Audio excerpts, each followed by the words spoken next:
Hey, what's going on, family? Romeo Jones here. I just wanted to check in. It's December 2nd here at about one o'clock, 1:30 ish, and I'm about 36 hours in on just being sober. Now, I have not started the alcohol experiment. You see, for those of you who don't know, and I'll be repetitious and redundant just a little bit, but this will be a quick one because um, for I took my last shot, my first shot. I took my last shot on um, December 31st, 2023, and that just happened to be, um, no kidding, 16 years since I ever consumed alcohol. I remember I moved from the city, in the inner city of Chicago, and to the suburbs. Where in the suburbs, I mean the influence of drugs, if you will, it was there. I mean, in the suburbs, kids were doing heroin, not necessarily at my school, but some surrounding schools, and I was in a shock. At 17 years old, I thought like only like a dope fiend did heroin, but like literally high schoolers were ODing on heroin. But my point is, I was hanging out with some guys who were influencing me in that area. I was a junior. They had already been probably drinking since they were in eighth grade, freshman year, right? A big part of this is who you hanging around and just life in general. But eh, I mean, I would say since 2017, it was like, hey, Romeo, Rome, what we gonna do about this drinking thing? But I just didn't have the right information, and I was still in situations. Who was I hanging around at the time? I worked on a golf course, private golf courses in Los Angeles, shout out LA, and in Chicago. And on these golf courses, alcohol was the number one drug. I mean, we teed off with vodka lemonades or whatever it was that you preferred. For me, I'm definitely going with a vodka lemonade unless we're doing shots. And, being in that environment and being at the depths that I was, it wasn't my time. It really wasn't my time. But through alcohol, I essentially lost my job at the golf course. Now I think I could have pulled some strings and gotten it back, but I was kind of tired of caddying as well because I had been doing it for 9 years. I could do it with my eyes closed. I was getting a little cocky and arrogant, like if you can't break 90, bro, like I don't want to be on your bag, and I would kind of communicate that vibe in the event that you were spraying the ball. So it was like time for a change, and so in 2023, I turned 33 in April. As we're doing this today, it's 2024. I'll be 34 in April, right? So when I was 33, I was at one of my lowest point. I guess they call it ground zero, but I would have to say I was below ground zero. I was on the subway at the beginning of last year. This time, like right around this time, I was about to find myself sleeping on a subway to here, I want to head over to my room, another room rather, because the heater's about to come on and it's a little loud. It's a little old school. Back in the lab, baby. Got some good sunlight today, y'all. But um, so I said, okay, I'm gonna gift my man. I'm all over the place, y'all. But that I said, hey, let's drop this content. So truly, in November of 2022, okay, I found Annie Grace and I picked up her book, This Naked Mind. And I was reading This Naked Mind as I was coming down from some nasty withdrawals. You see, I don't drink on an occasion, I don't drink on a night. When I drink, I like to say one is not enough, and no, one is too many, and 20 is not enough. Once the train leaves the station, who knows when it's gonna stop?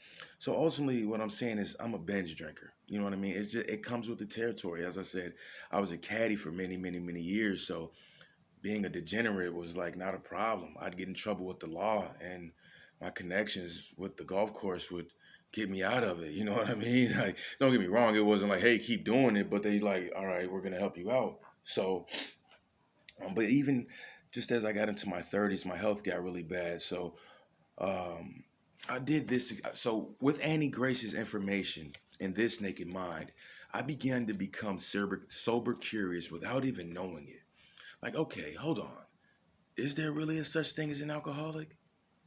Can you really drink alcohol responsibly? And if you can drink alcohol responsibly, is it worth that risk? I was thinking to myself yesterday, and I said, it's funny that the main ingredient in alcohol is ethanol, right? And ethanol rhymes with fentanyl. Wouldn't it be crazy if someone walked up to you and was like, hey, I can use fentanyl responsibly? I'd be like, whoa, whoa, whoa, whoa, whoa, bro. You know what? Do your thing, but good luck with that.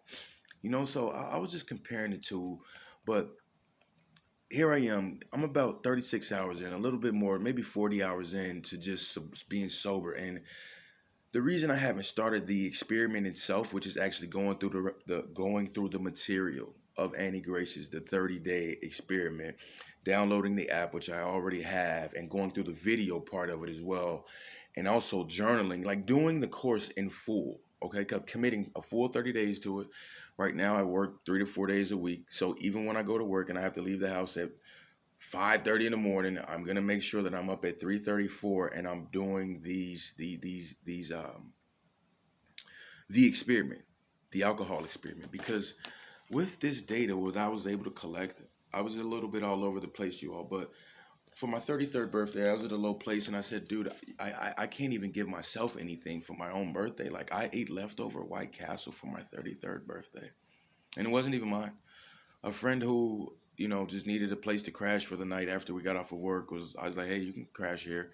And then she got herself some food and she left, and I had White Castle for my 33rd birthday.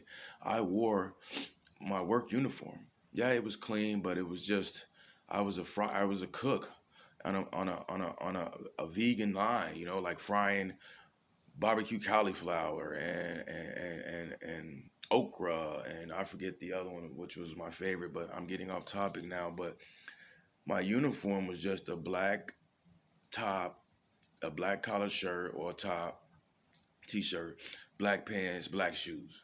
That's what I wore for my birthday. I said, brother, what do you want to give to yourself? For real, for real. I said, the gift of sobriety. Because I know from experience, whenever I'm sober, y'all, I'm good. So about 29 days into it, me being 33, I went downhill. A buddy came in from LA. We went to go play golf. I had a drink. We went to the casino. I had more drinks. We start gambling, losing money, more drink. It went downhill. I actually ended up getting fired from the vegan restaurant because I was there binge drinking at the casino for 4 days. Right? We were spending so much money that they gave us a hotel right next door. You know what I mean? So you know how that go. But it was funny. I was doing so well. I even found myself at Mayor Brandon Johnson's inaugural ball at UFC, University of Chicago, University of Illinois, Chicago. You know, and have a drink. Whoop! 4 days later, no job. You know, no job. But within that 29 days of being sober, I call it in the green. I had been so financially responsible and everything that I had dough saved up that I had time to like get a job and think, find a job and formulate a plan. What do I want to do here? And I just wanted to follow up with you all because I am going through withdrawals. I would say, like, I have the video before this one where I took the shot, my last shot with you all. I think it was I don't think it was a Miller Lite and some Tito's. Then I went over to a good friend's house, her and her kids and her dog. They were doing vision boards, not the dog obviously, but the dog was right amongst us. They did vision boards, so we did vision boards, and she told me to stay the night. It's New Year's. There's a lot of shooting going on. She didn't want me to leave, so we hung out. I woke up in the morning. I watched movies, but dude, coming down from alcohol withdrawals, and what I mean by withdrawals is when your body begins to detoxify from the body. It sucks. They say that it really is devastation. Like, for me to read something that would normally take me 30 seconds could literally take me 2 minutes. And then I would retain zero. And you would think that, I'm not even going to beat myself up, you guys. This, for me, even when I go read Annie's stuff and I go back and I look at this like, wow, well, look at this time and what happened at this time. And when I was in the red here, I got sober curious and it changed my life because I don't want the problem of alcohol and the drama that comes with it in my life. So listen, I gotta run. Someone is pick. I gotta help someone do something, but it's about 40 hours in, and it's 72 hours. I'm gonna start with Annie stuff just to have a clear mind, y'all. I want my mind clear. I don't want the red eyes that look like I'm on demon time, and just the sluggishness. I need some power, so I just headed over to the grocery store, bought a lot of things to regenerate myself: Pedialyte, water, ginger root, lemons, some chopped salads, you know what I mean? Just stuff like that to get my body going. And I look forward to sharing this with you all. It's Romeo Jones, and until next time.